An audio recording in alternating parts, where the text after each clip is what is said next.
दोस्तों, क्या आप जानते हैं कि पुलिस अपराधियों के चेहरे ऐसे कपड़े से ढककर क्यों रखती है? या फिर क्या ये जानते हैं कि डाइवर समंदर में गोता लगाने से पहले अपने मास्क में थूकते क्यों हैं? अच्छा, क्या इसका कोई आइडिया है कि लंबी ड्राइव के बाद गाड़ी खड़ी करने पर भी साइलेंसर से आवाज क्यों आती रहती है? आइडिया होगा कहां से? इस पर कोई किताब थोड़े ही आती है। लेकिन एक बात जान ले, आप पहुंचे हैं बिल्कुल सही ठिकाने पर, क्योंकि इन सवालों के जवाब के साथ साथ ऐसा बहुत कुछ है जो जानकर आप हो जाएंगे पहले से और भी सजग और समझदार। तो बांध लीजिए अपनी अपनी कमर पेटियां एक बार फिर, बिना एक भी पल और गवाए शुरू करते हैं फैक्टिफाइड के एक और रोमांचक एपिसोड को।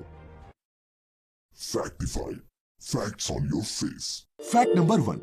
दोस्तों, आपने भी अक्सर देखा होगा कि पुलिस जब भी किसी कैदी को पब्लिक में या फिर मीडिया के सामने लेकर आती है, तब उसका चेहरा कपड़े से ढक कर रखती है। जाहिर है, अगर पुलिस इन अपराधियों का चेहरा पब्लिक में दिखा दे तो मुमकिन है वे व्यक्ति लोगों द्वारा पहचान लिया जाए और दूसरा कोई अपराध ना कर पाए। लेकिन फिर भी इनके चेहरे ढके रहते हैं। तो क्या आप जानते हैं कि पुलिस ऐसा करती क्यों है? दरअसल दोस्तों, हमारा कानून ये कहता है कि हम किसी भी इंसान को तब तक अपराधी नहीं मान सकते जब तक कि अदालत उसे दोषी करार ना दे दे।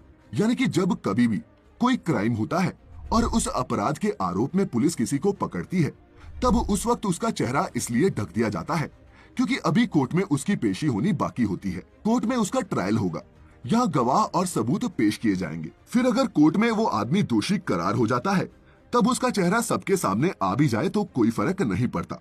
लेकिन जब तक कोई मुजरिम साबित ना हो, ऐसी स्थिति में आरोपी का चेहरा सबको दिखाना न सिर्फ मानवाधिकारों का उल्लंघन है, बल्कि ऐसा भी हो सकता है कि क्या पता वो बेचारा निर्दोष निकले और किसी के द्वारा फंसाया गया हो। ऐसे में अगर उसका चेहरा सबके सामने आ गया तो बिना कुछ किए उसकी पूरी जिंदगी बर्बाद हो सकती है। ऐसा ना हो, इसीलिए आरोपी अपना चेहरा काले कपड़े या फिर रुमाल से ढके रहते हैं।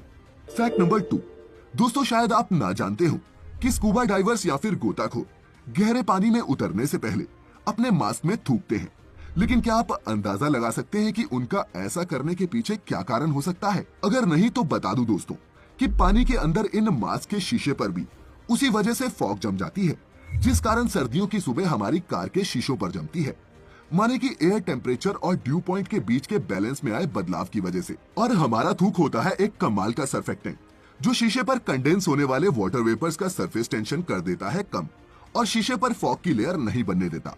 इसीलिए गोताखोर गोता लगाने से पहले अपने मास्क में थूककर उसे शीशे पर अच्छे से रब कर लेते हैं और इस सिंपल सी ट्रिक को अपनाकर वो गहरे पानी में भी क्लियरली देख पाते हैं। दोस्तों, वैसे तो मार्केट में कई कमर्शियल जेल, स्प्रे और एंटी फॉग एजेंट्स आते हैं, लेकिन हमारा थूक एक ऑल नेचुरल रिसोर्स है जो एक तो डाइवर के पास हमेशा अवेलेबल रहता है और दूसरा इसका आंखों पर कोई साइड इफेक्ट भी नहीं होता। और दोस्तों, ये स्पिटिंग उन कुछ पहली चीजों में से है जो एक स्कूबा डाइवर को लेसन्स में सबसे पहले सिखाई जाती हैं। Fact number 3।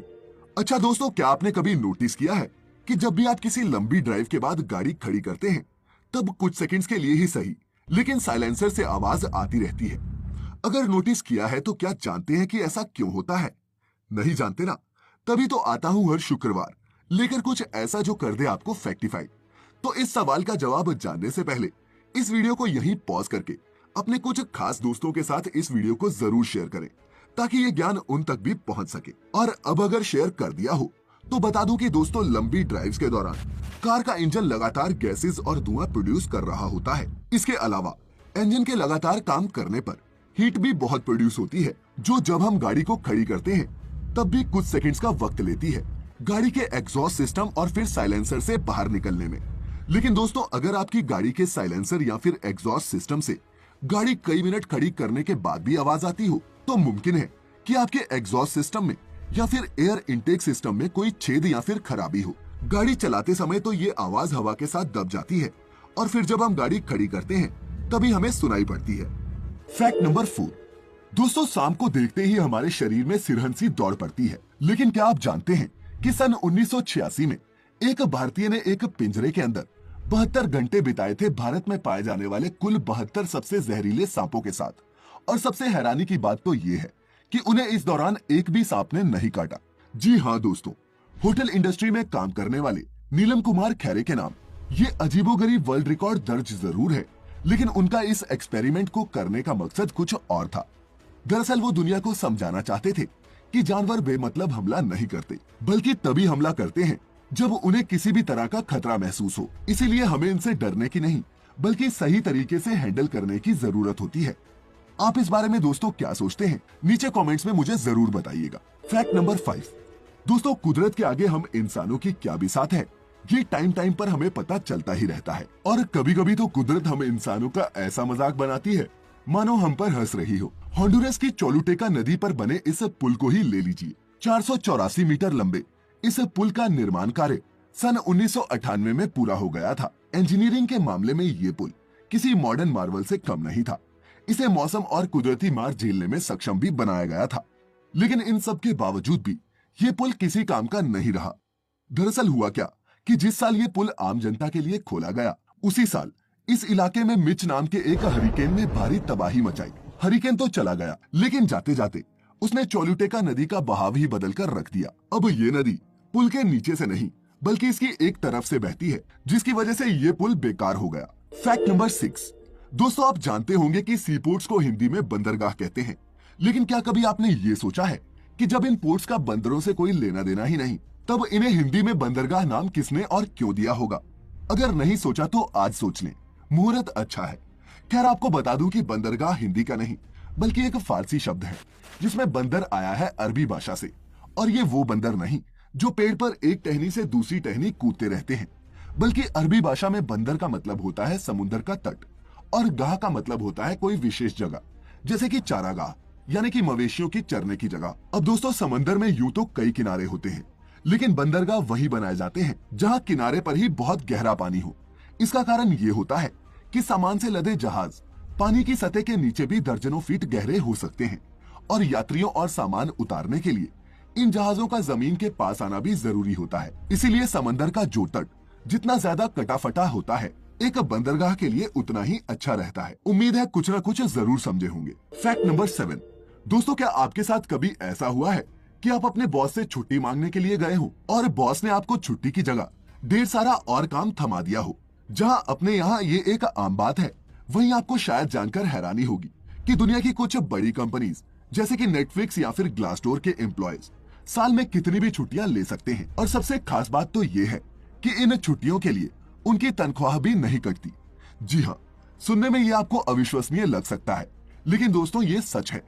हाँ, इसका मतलब ये नहीं कि आप महीनों छुट्टी पर जा सकते हैं, लेकिन रिसर्च में ये बात जरूर सामने आई है कि अपने टाइम पर कंट्रोल होने पर वर्कर ज्यादा खुश रहते हैं और कंपनी के लिए ज्यादा प्रोडक्टिव भी साबित होते हैं। तो क्या आप भी तैयार हैं पहले से ज्यादा खुश और प्रोडक्टिव होने के लिए? आज ही अप्लाई करें naukri.com पर। फैक्ट नंबर 8, दोस्तों क्या आप जानते हैं कि पिछले दिनों भोपाल के कुछ पेट्रोल पंप्स पर पेट्रोल बिकना बंद हो गया था? और वजह जानेंगे तो आप भी मुस्कुराने लगेंगे।